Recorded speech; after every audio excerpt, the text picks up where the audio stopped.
तो दोस्तों हम खाना खा रहे हैं तो मेरा बेटा जो है हमसे बात कर रहा है के लल्ला खैबा खाना खैबा खैबा मांस भात खैबा खैबा हैं आओ खैबा मम्मी साथ खैबा हाँ।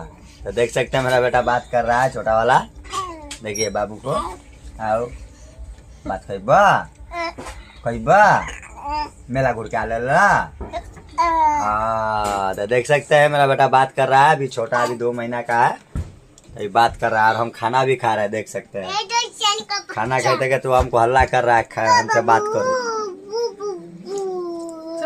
तेरा चिकन चावल खा रहे हैं। इसकी मम्मी जो है बाबू को लेकर बैठा है। नौटा बात करबा हाथ ना के